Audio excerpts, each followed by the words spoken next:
నమస్తే, welcome to స్వతంత్ర. నేను మురళి. ముందుగా హెడ్లైన్స్ చూద్దాం. తెలంగాణ ప్రదేశ్ ఎలక్షన్ కమిటీ చైర్మన్గా రేవంత్, సీఎం సహా 25 మందికి కమిటీలో చోటు.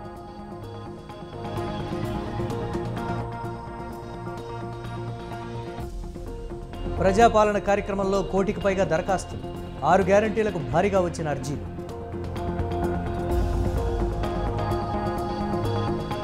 వైసీపీలో రగులుతున్న టికెట్ల చిచ్చు, ఎన్నికల వేళ బయటపడుతున్న అసంతృప్తులు.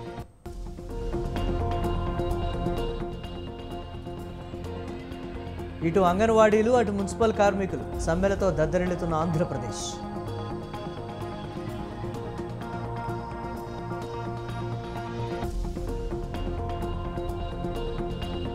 లగ్రాంజ్ పాయింట్ 1 కక్షలోకి ఆదిత్య L1, సూర్యునిపై మరిన్ని పరిశోధనల దిశగా ఇస్రో.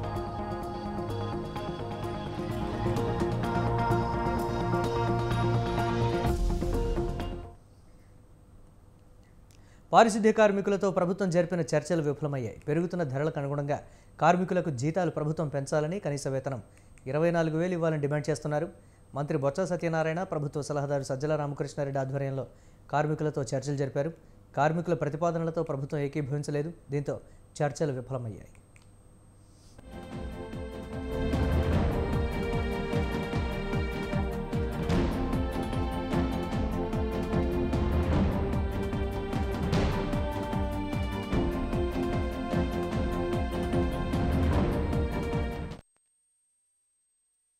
రాష్ట్రంలో ఉన్న అవుట్సోర్సింగ్లో ఉన్న పారిశుద్ధ్య కార్మికులు మరియు మున్సిపాలిటీలో పనిచేస్తున్న అవుట్సోర్సింగ్ కార్మికులు చేస్తున్న సమ్మెలో గత 2 దఫాలుగా చర్చలు జరిపాం. ఫైనల్గా ఈరోజు అందరినీ పిలిచి వారితో చర్చించాం.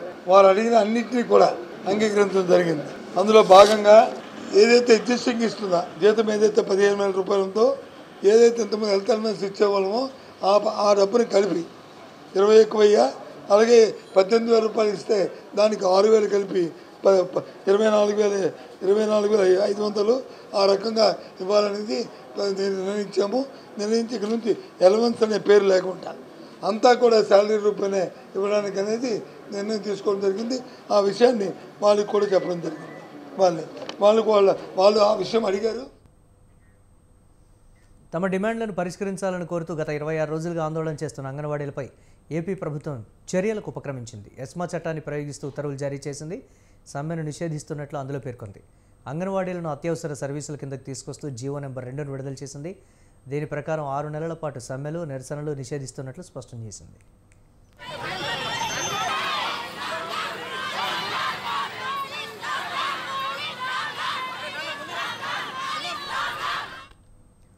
మరోవైపు సమ్మె చేసిన కాలానికి అంగన్వాడీ వర్కర్లు, హెల్పర్ల వేతనంలో కోత విధించింది. దాదాపు 3,000 తగ్గించి 8,000 వేతనాన్ని వారి ఖాతాల్లో జమ చేసింది.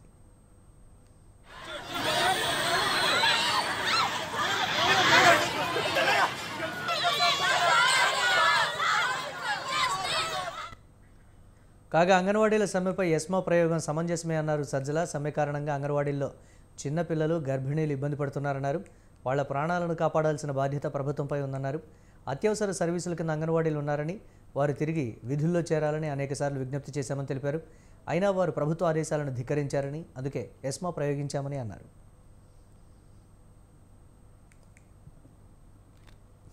ఎస్మా అనేది ఎందుకు పెట్టారు?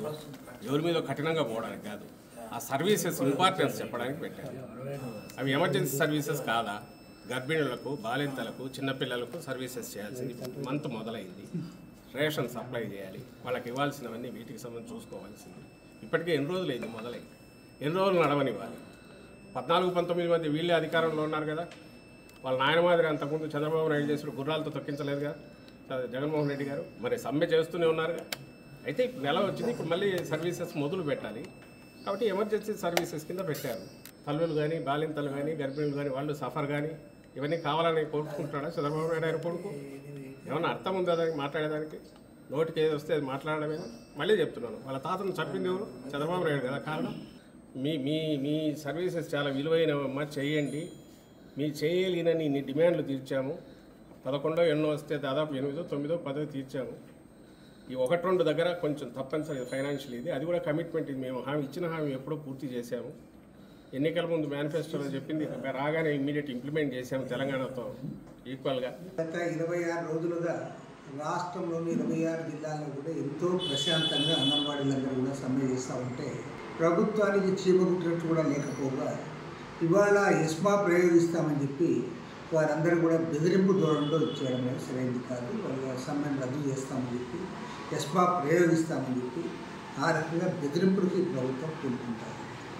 అసలు నేను అడుగుతా ఉన్నా 1,06,000 మంది అంగన్వాడీ ఉద్యోగస్తులు, కార్మికులు, హెల్పర్లు వాళ్ళందరూ కూడా సమ్మె చేస్తారు. అంగన్వాడీలపై ఎస్మా చట్టాన్ని ప్రయోగించడాన్ని సిపిఐ రాష్ట్ర కార్యదర్శి కె రామకృష్ణ ఖండించారు. ముఖ్యమంత్రి జగన్మోహన్ రెడ్డి ప్రజా సమస్యలను గాలికొదిలి రాజకీయాల్లో నిమగ్నమయ్యారని విమర్శించారు.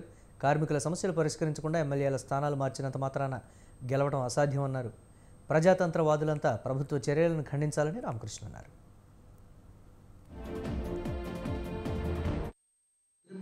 గత 26 రోజులుగా రాష్ట్రంలోని 26 జిల్లాల్లో కూడా ఎంతో ప్రశాంతంగా అంగన్వాడీలందరూ కూడా సమ్మె చేస్తూ ఉంటే ప్రభుత్వానికి చీమకుట్టినట్టు కూడా లేకపోగా ఇవాళ ఎస్మా ప్రయోగిస్తామని చెప్పి వారందరూ కూడా బెదిరింపు ధోరణిలో ఇచ్చేయడం అనేది సరైనది కాదు. వాళ్ళ సమ్మెను రద్దు చేస్తామని చెప్పి ఎస్మా ప్రయోగిస్తామని చెప్పి ఆ రకంగా బెదిరింపులకి ప్రభుత్వం కూలుకుంటారు. అసలు నేను అడుగుతా ఉన్నా 1,06,000 మంది అంగన్వాడీ ఉద్యోగస్తులు, కార్మికులు, హెల్పర్. వైసీపీలో గడిచిన 4.5 ఏళ్లుగా గూడు కట్టుకుని ఉన్న అసంతృప్తి టికెట్ల మార్పులు చేర్పుల సందర్భంగా ఒక్కసారిగా బయటపడుతోంది. వైసీపీలో ఒక్కొక్కటిగా లుకలుకలు బయటపడుతున్నాయి. నియోజకవర్గ ఇన్ఛార్జీలను మారుస్తున్న హైకమాండ్ నిర్ణయంతో పలువురు సిట్టింగ్ ఎమ్మెల్యేలు అసంతృప్తి వ్యక్తం చేస్తున్నారు. ఇక వైసీపీకి గుడ్ బై సెల్యూట్ అంటూ నేతలు పార్టీ వీడుతున్నారు.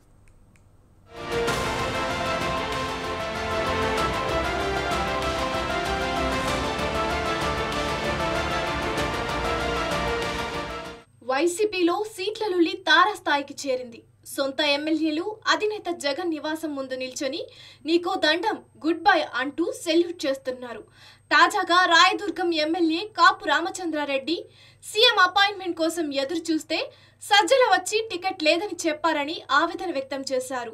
ఇంతకంటే అవమానం లేదని ఆయన వాపోయారు. సర్వే పేరుతో మోసం చేశారని, నమ్మినందుకు గొంతు కోసారని ఆవేదన వ్యక్తం చేశారు. ఏ పార్టీలో అవకాశం వచ్చినా పోటీ చేస్తానని కాపు రామచంద్రారెడ్డి అవసరమైతే ఇండిపెండెంట్ గా బరిలోకి దిగుతానని స్పష్టం చేశారు. మంచి జరుగున్నా ముఖ్యమంత్రి గారి నుంచే, చెడు జరిగినా ముఖ్యమంత్రి గారి నుంచి. మేము మంచి చేసే అవకాశం మాకు లేదు, చెడు చేసే అవకాశం కూడా మాకు లేదు. అలాంటి పరిస్థితుల్లో కూడా మమ్మల్ని పిలిచి మీకు సర్వే రిపోర్ట్ బాగలేదని, మీకు టికెట్ ఇవ్వడం లేదని చెప్పడము చాలా నాకు బాధాకరంగా ఉంది. అయినా కూడా దీన్ని దిగమింగుకొని పోతున్నాము. నా సొంత ఊరు కళ్యాణదుర్గం. ఇప్పటి నుంచి ఇక్కడ పోతున్నాము. పార్టీ టికెట్ లేదన్నప్పటికీ కూడా రాయదుర్గం నుంచి కూడా మేము పోటీ చేస్తున్నాము. కళ్యాణదుర్గం నుంచి కూడా నేను పోటీ చేస్తా ఉన్నా. కళ్యాణదుర్గం నుంచి ఇండిపెండెంట్ గా కానీ లేదా ఏ పార్టీ టికెట్ ఇస్తే ఆ పార్టీ తరపున కానీ తప్పకుండా కూడా నేను పోటీ చేసి నేను తప్పకుండా గెలుస్తాను. ఎందుకంటే ప్రజల్లో అంత అభిమానం మా పైన ఉంది. కానీ ఏం సర్వేలు ఉన్నాయో దరిద్రం సర్వేలు మాకైతే తెలీదు. వైసీపీలో మరో ఎమ్మెల్యేకి స్థానం చెరడం తప్పేలా లేదు. దర్శి నియోజకవర్గ ఎమ్మెల్యే మదిశెట్టి వేణుగోపాల్ తాడేపల్లి క్యాంపు కార్యాలయంలో సీఎం జగన్ ను కలిశారు. దర్శి నియోజకవర్గ ఇన్ఛార్జ్ మార్పు అంశంపై సీఎం జగన్ ఎమ్మెల్యే మదిశెట్టితో చర్చించారు. అయితే తనను మరో నియోజకవర్గానికి వెళ్లమంటున్నారని అన్నారు ఆయన. సీఎం కొన్ని సూచనలు చేశారని, తాను కొన్ని అంశాలు చెప్పానని వివరించారు. ఆలోచించుకుని నిర్ణయం చెప్పమన్నారని మదిశెట్టి తెలిపారు. సీఎం గారు పిలిచారు. పిలిచిన తర్వాత మాట్లాడి వారం రోజుల లోపల పాజిటివ్గా స్పందిస్తామని చెప్పారు. ఆయన కొన్ని సజెషన్స్ చేశారు. వాటిని మేము కూడా ఆలోచించుకొని మళ్ళీ రమ్మన్నారు. తప్పకుండా కలుస్తాం. మళ్ళీ అంటే 2-3 ఆప్షన్స్ చెప్పారు. మళ్ళీ కూర్చొని మళ్ళీ మాట్లాడుతామని చెప్పాను. నేను ఆయన కొన్ని సజెషన్ చేశారు, నేను కొన్ని సజెషన్ చేశాను. చేసిన తర్వాత ఆ సజెషన్స్ మళ్ళీ ఆలోచిస్తాను నేను కూడా, నువ్వు కూడా ఆలోచించుకుంటా అని చెప్పడం జరిగింది. మళ్ళీ వచ్చి కలుస్తాం తొందరలో. సర్వేల గురించి ఏం చెప్పలేదు. ఎవరు కాంటాక్ట్ చేయలేదు, నేను కాంటాక్ట్ చేయలేదు జనసేనకి. ఇదిలా ఉంటే మరో అసంతృప్త నేత గిద్దలూరు ఎమ్మెల్యే అన్న రాంబాబు సీఎం జగన్ పిలిచారని, నియోజకవర్గానికి సంబంధించి 2 విషయాలను చెప్పారన్నారు. తనను పునరాలోచన చేయమని సీఎం సూచించారు. సీటు విషయమై చూస్తామని, పరిశీలిస్తామని సీఎం చెప్పారన్నారు. పోటీ చేయనని తన నిర్ణయానికి ఇప్పటికే కట్టుబడి ఉన్నామని, తాను పార్టీ లైన్కు కట్టుబడి ఉండే వ్యక్తినని తేల్చి చెప్పారు. అలాగే సీటు తనకిస్తేనే గొప్ప, లేదంటే కాదనే వ్యక్తిత్వం తనది కాదని ఆయన స్పష్టం చేశారు. ఏముంది ఇప్పుడు ప్రస్తుతం నడుస్తున్నటువంటి రెండు విషయాలు, ఒకటి నియోజకవర్గానికి సంబంధించినటువంటి విషయాలు ఉంటాయి ఎవరికైనా, రెండవది ఇంకా ఎలక్షన్లు దగ్గరికి వచ్చినాయి కాబట్టి రాజకీయాల గురించి ఉంటుంది. నన్ను కూడా పునరాలోచన చేయమని చెప్పినారు, వారు కూడా చూస్తాం, పరిశీలన చేస్తామని చెప్పినారు. వచ్చేటప్పటికి కట్టుబడి ఉండాలనేది నా అభిప్రాయము. కానీ పైన పెద్దల నుంచి ఆదేశాలు ఎట్లుంటాయి అనేది కూడా చూడాలిగా. నేను కూడా ఇప్పుడు డెఫినెట్గా ఇప్పుడు నేను పార్టీ లైన్కు కట్టుబడి ఉండేటువంటి వ్యక్తినే, దాంట్లో డిబేట్ కాను. నాకు ఇస్తేనే గొప్ప లేకపోతే లేదనేటువంటి వ్యక్తిత్వం కాదు నాది. ఇన్నాళ్ళు పార్టీలో తనకు తిరుగులేదనుకున్న సీఎం జగన్ ఆధిపత్యానికి సొంత ఎమ్మెల్యేలే తాజాగా గండి కొట్టేస్తుండడంతో వైసీపీ పెద్దలు కంగు తింటున్నారు. వైసీపీకి ఎన్నికల ముందు ఇదో పెద్ద ఎదురు దెబ్బేనని ఆ పార్టీ నేతలే అంటున్నారు.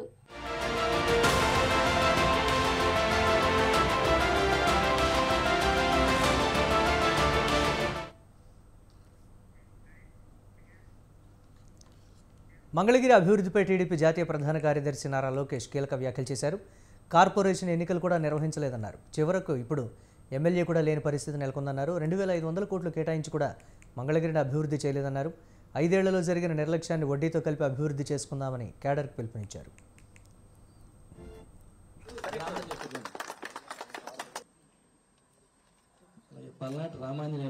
బాధాకరమైన పరిస్థితి ఏంటంటే కార్పొరేషన్ ఎన్నికలు జరగలేదు, ఇంకో పక్కన ఎమ్మెల్యే గారు లేని పరిస్థితి మొదటిసారి మనం చూస్తాం.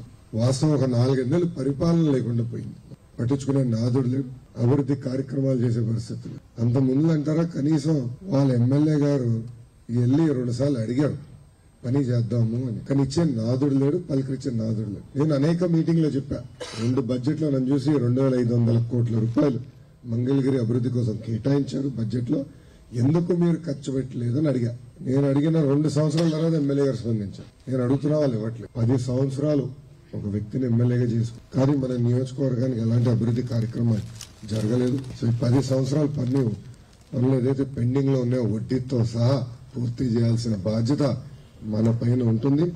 అహర్నిశలు ప్రజల్లో ఉందాం. ఈ 3 నెలలు అనేది ప్రజాపాలన కార్యక్రమానికి రాష్ట్రంలో పెద్ద ఎత్తున స్పందన వచ్చింది. మొత్తం 8 రోజుల పాటు అభయహస్తం పేరుతో దరఖాస్తులను స్వీకరించారు అధికారులు. అయితే 6 గ్యారంటీలతో పాటు రేషన్ కార్డుల కోసం దరఖాస్తు చేసుకునేందుకు ప్రజలు క్యూ కట్టారు. ఇంకా చెప్పాలంటే తెలంగాణ జనాభాలో 1/4 మంది దరఖాస్తులు సమర్పించారు.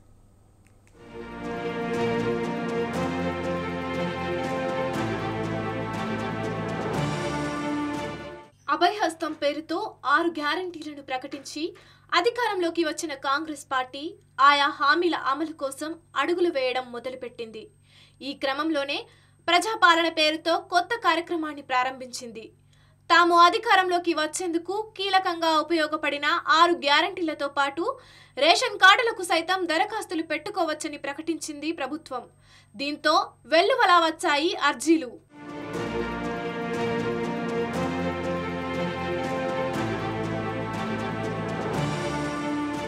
గతేడాది డిసెంబర్ 28 నుంచి ప్రారంభమైన ప్రజాపాలన దరఖాస్తుల కార్యక్రమం ఈ నెల 6న ముగిసింది.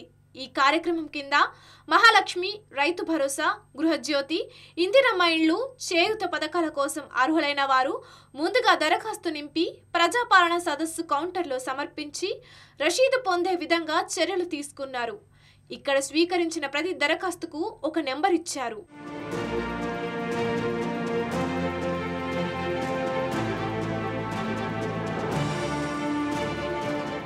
హామీల అమలులో భాగంగా ప్రభుత్వం అత్యంత ప్రతిష్టాత్మకంగా ప్రారంభించిన ఈ కార్యక్రమం మొదటి రోజే రాష్ట్ర వ్యాప్తంగా 7,46,416 దరఖాస్తులు వచ్చాయి. వీటిలో గ్రామీణ ప్రాంతాల నుంచి 2,88,711 దరఖాస్తులు, జిహెచ్ఎంసీ కలుపుకొని పట్టణ ప్రాంతాల నుంచి 4,57,703 దరఖాస్తులు వెల్లువలా వచ్చాయి. ఇక రెండో రోజు మొత్తం 8,12,862 దరఖాస్తులు వచ్చాయి. అయితే చాలా ప్రాంతాల్లో ప్రజలకు దరఖాస్తులు లభించకపోవడంతో జిరాక్స్ షాపులను ఆశ్రయించారు. దీంతో సంబంధిత వ్యాపారులు దరఖాస్తులు అందించడంలో విఫలమైన అధికారులపైన ప్రభుత్వం ఆగ్రహించింది.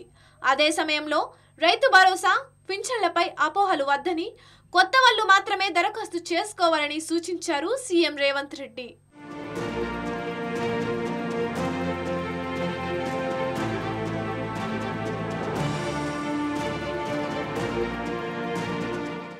వ్యాప్తంగా 7 రోజులకు 1,08,94,115 దరఖాస్తులు వచ్చాయి. వీటిలో ప్రధానంగా అభయహస్తం 6 గ్యారంటీలకు సంబంధించినవి 93,38,111 కాగా ఇతర అంశాలకు సంబంధించినవి 15,55,704 ఉన్నాయి. చివరి రోజు మరో 15 లక్షల వరకు దరఖాస్తులు వస్తాయని భావిస్తున్నారు అధికారులు.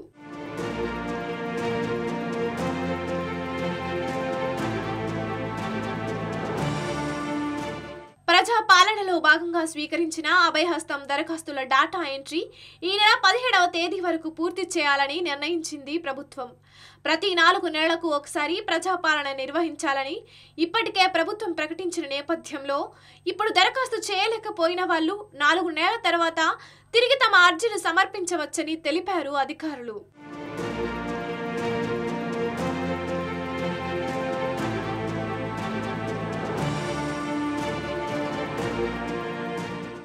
తొలిదశ ప్రజాపాలన కార్యక్రమంలో భాగంగా రాష్ట్రంలోని 12,769 గ్రామ పంచాయతీలు, 3,626 మున్సిపల్ వార్డులతో కలిపి మొత్తం 16,395 ప్రదేశాలలో ప్రజాపాలన సదస్సులు నిర్వహించారు.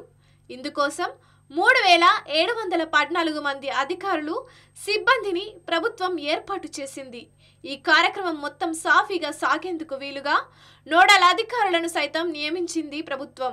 దీంతో ఎక్కడికక్కడ దరఖాస్తులు వెల్లువెత్తాయన్న అభిప్రాయం సర్వత్రా వ్యక్తమవుతోంది.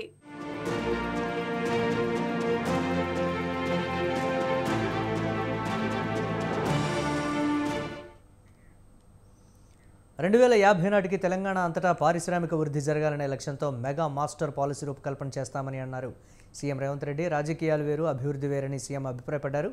తెలంగాణ ప్రాంతంలో 1994 నుంచి 2004 వరకు పరిశ్రమల అభివృద్ధికి అనుసరించిన ఫార్ములా ఒక తీరుగా ఉంటే 2004 నుంచి 2014 వరకు అది మరో మెట్టుకు చేరుకుందని తెలిపారు. రాబోయే రోజుల్లో ఇది అత్యున్నత వృద్ధి దశకు చేరుకోవాలనే లక్ష్యంతో ప్రభుత్వం పనిచేస్తోందన్నారు రేవంత్ రెడ్డి. పారిశ్రామిక అభివృద్ధి విషయంలో అపోహలు, అనుమానాలకు తావులేదని చెప్పారు. పారిశ్రామికవేత్తలు తెలంగాణలో పెట్టే ప్రతి పైసా పెట్టుబడికి రక్షణ కల్పిస్తామని సీఎం రేవంత్ రెడ్డి భరోసా ఇచ్చారు.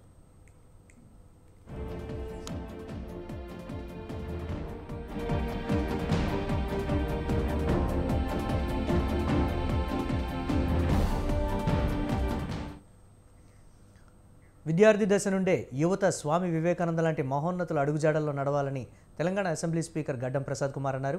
వికారాబాద్లో యజ్ఞ ఫౌండేషన్ ఆధ్వర్యంలో జరిగిన 7వ నేషనల్ యూత్ డే కార్యక్రమంలో స్పీకర్ పాల్గొన్నారు. స్వామి వివేకానందను ఆదర్శంగా తీసుకుని విద్యార్థులు ఉన్నత స్థాయికి ఎదగాలని స్పీకర్ ఆకాంక్షించారు. చంద్రయాన్ 3తో ప్రపంచ దేశాలను ఆశ్చర్యపరిచి అద్భుత విజయం సాధించిన ఇస్రో టీంలో తెలుగువారు కల్పన ఉండటం మహిళలకు ఆదర్శనీయమన్నారు. బ్రహ్మాండంగా మీరు ఎన్నో ఎక్స్పెరిమెంట్స్ చేసి మేడం కూడా చాలా బాగా చేసిందని చెప్పింది. మరి మీరందరూ ఎవరెవరైతే చేసిండ్రో, ఎవరెవరికైతే ఉత్సాహం ఉన్నదో వారు అట్లనే ముంగలికి పోవాలి. ఏదన్నా అవసరం నా నుంచి మీకు ఏదన్నా అవసరం ఉంటే నేను ఈ ప్రాంతం వాళ్ళందా కలిసి నన్ను ఎమ్మెల్యే చేసి హైదరాబాద్ పంపిస్తే హైదరాబాద్లో ఉన్న అన్ని పార్టీల ఎమ్మెల్యేలు కలిపి నన్ను స్పీకర్ చేసి మళ్ళీ మీ దగ్గర పంపించింది. ఎందుకు పంపించిందంటే ఈ జిల్లా కానీ, పాత రంగారెడ్డి జిల్లా కానీ ఇది చాలా వెనుకబడ్డ ప్రాంతము. ఈ ప్రాంతాన్ని నా హయం లోపల అభివృద్ధి జరగాలి అన్ని విధాల. మరి ముఖ్యంగా ఎడ్యుకేషన్ పరంగా ఈ ప్రాంతంలో అన్ని గురుకుల స్కూళ్ళు కానీ గవర్నమెంట్ వారం రోజులుగా యజ్ఞ ఫౌండేషన్ తరఫున మంచి ప్రోగ్రామ్స్ చేస్తూ ఉన్నారు. అంటే ఎవ్రీ ఇయర్ కూడా ఉజ్వల్ అండ్ టీమ్ చాలా బాగా చేస్తారు. సో ఈరోజు స్పెషల్గా అన్నని చీఫ్ గెస్ట్గా పిలిచి ఇంత మంచి కార్యక్రమం అరేంజ్ చేసినందుకు ఫస్ట్ మీకు మీ యజ్ఞ ఫౌండేషన్ మీ టీం అందరికీ కూడా కంగ్రాచులేషన్స్. శాసనసభ స్పీకర్ అన్న ప్రసాద్ అన్న మన చీఫ్ గెస్ట్గా వచ్చిండ్రు. సారీ ఫస్ట్, ఎందుకంటే అంత క్రౌడ్ ఉందంటే ఒక 10 నిమిషాల్లో అయిపోతుంది అనుకున్న ప్రోగ్రాము గంట పడుతుంది.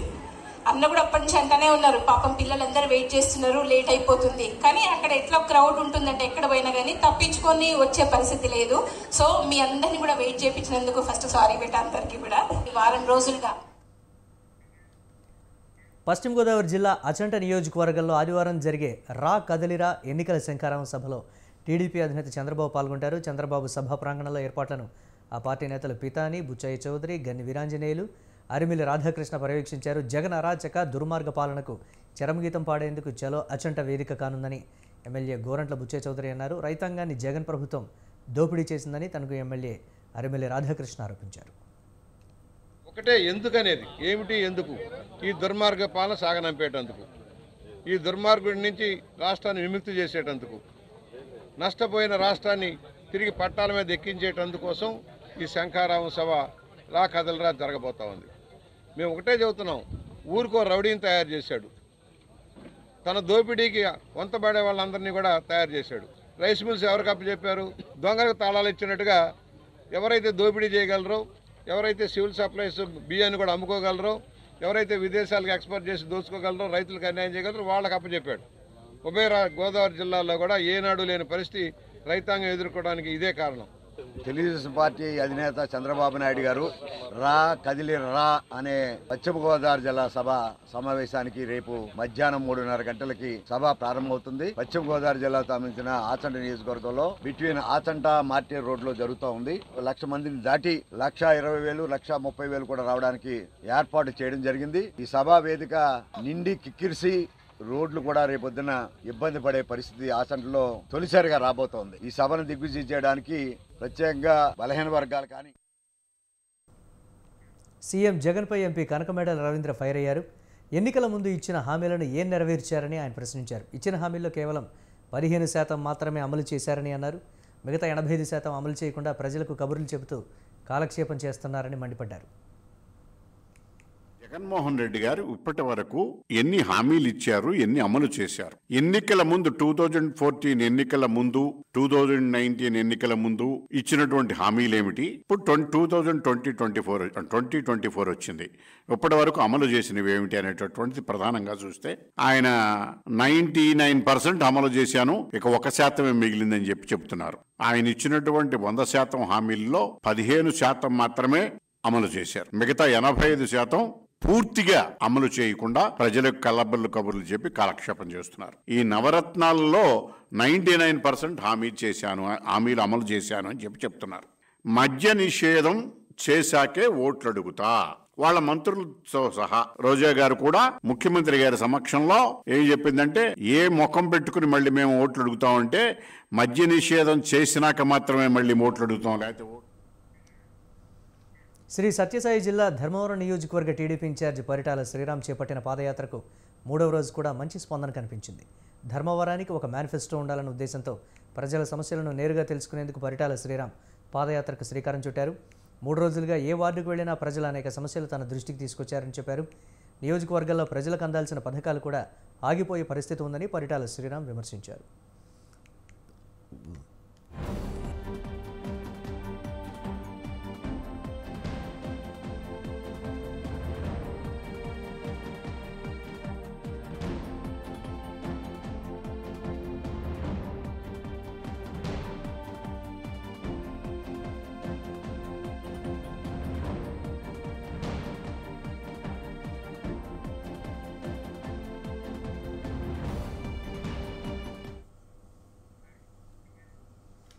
హైదరాబాద్లో ఫార్ములా ఈ రేసు రద్దుపై మాజీ మంత్రి కేటీఆర్ స్పందించారు. ఇది నిజంగా కాంగ్రెస్ ప్రభుత్వం తీసుకున్న దుర్మార్గమైన తిరోగమన నిర్ణయమని ఆరోపించారు. హైదరాబాద్ ఈ ప్రిక్స్ లాంటి ఈవెంట్లు నగరం, దేశం బ్రాండ్ ఇమేజ్ను పెంచుతాయన్నారు. సస్టైనబిలిటీ ఫోకస్ బజ్వర్డ్గా మారిన ప్రపంచంలో హైదరాబాద్ను ఆకర్షణీయమైన పెట్టుబడి గమ్యస్థానంగా ప్రదర్శించడానికి ఈవీ ఔత్సాహికులు, తయారీదారులు, స్టార్టప్లను ఆకర్షిస్తూ ఒక వారం పాటు ఈవీ సమ్మిట్ను నిర్వహించడానికి కేసీఆర్ ప్రభుత్వం ఫార్ములా ఈ రేసును ఒక సందర్భంగా ఉపయోగించుకుందని చెప్పారు. సస్టైనబుల్ మొబిలిటీ సొల్యూషన్స్కు కేంద్రంగా రాష్ట్రాన్ని ప్రమోట్ చేయడానికి తాము తెలంగాణ మొబిలిటీ వ్యాలీని కూడా ప్రారంభించామని కేటీఆర్ ట్వీట్ చేశారు.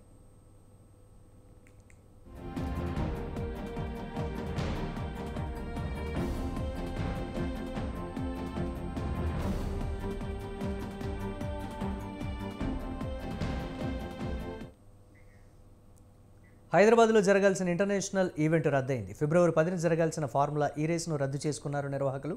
గతేడాది అక్టోబర్ 30న ఫార్ములా రేసు నిర్వహణకు ఈ ప్రిక్స్తో అప్పటి తెలంగాణ ప్రభుత్వం ఒప్పందం కుదుర్చుకుంది. ఒప్పంద వివరాలను కొత్త ప్రభుత్వం అడిగి తెలుసుకుంది. ప్రభుత్వంతో జరిగిన చర్చలు విఫలం కావడంతో రేసింగ్ రద్దయింది. దీంతో ఫార్ములా రేసింగ్ నిర్వాహకులు నిరాశ చెందారు. గత ఒప్పందం ప్రకారం రేసు నిర్వహణపై ప్రభుత్వం నుంచి ఈ ప్రిక్స్ క్లారిటీ కోరింది. అయితే ప్రభుత్వం నుంచి సమాధానం రాకపోవడంతో రేసింగ్ను రద్దు చేసుకున్నారు నిర్వాహకులు.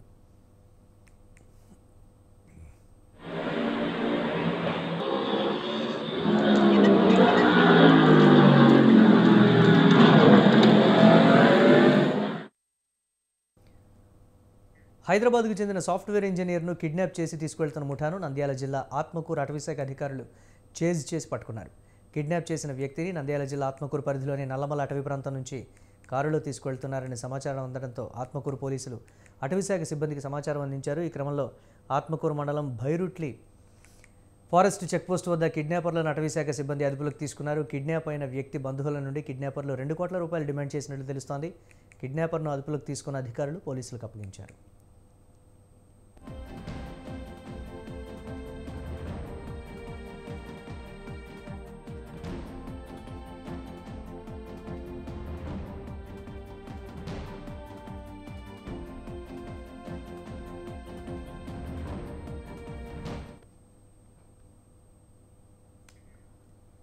భారత్ జోడో న్యాయయాత్రలో పాల్గొనేందుకు పౌర హక్కుల నేతలను ఆహ్వానించినట్లు కాంగ్రెస్ చీఫ్ మల్లికార్జున్ ఖర్గే తెలిపారు. భారత్ జోడో న్యాయయాత్ర లోగోను నినాదాన్ని ఆయన ఆవిష్కరించారు. మరోవైపు ప్రధాని మోదీపై విమర్శలు గుప్పించారు.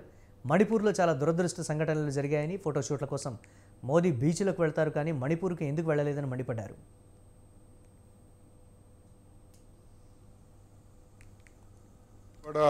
भारत जोड़ो न्याय यात्रा 14 तारीख को शुरू करने वाले हैं और राहुल गांधी जी के नेतृत्व में ये भारत जोड़ो न्याय यात्रा मणिपुर इम्फाल से शुरू होगी और नागालैंड, आसाम, अरुणाचल प्रदेश होते हुए ये देश के 15 राज्यों से जुड़ जाएगी. ऐसा कुछ.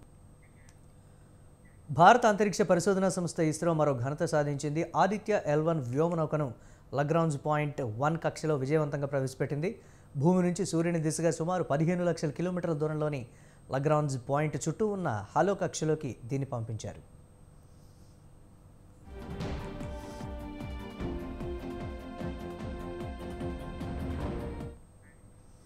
సూర్యుడిని అధ్యయనం చేసేందుకు నింగిలోకి దూసుకువెళ్లింది ఆదిత్య L1. ఇప్పుడు ఈ కీలక ప్రక్రియ విజయవంతం కావడంతో ఇది నిరంతరాయంగా సూర్యుడిని పర్యవేక్షిస్తుంది. అదే సమయంలో సౌర వాతావరణాన్ని లోతుగా అధ్యయనం చేయడం ఈ ప్రయోగ లక్ష్యం. దేశం తరపున సూర్యుడిని పరిశోధించేందుకు ఇస్రో చేపట్టిన తొలి మిషన్ ఇదే.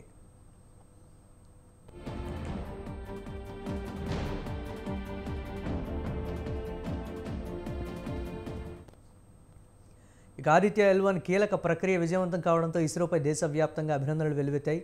రాష్ట్రపతి, ప్రధాని సహా పలువురు శాస్త్రవేత్తలకు శుభాకాంక్షలు తెలిపారు.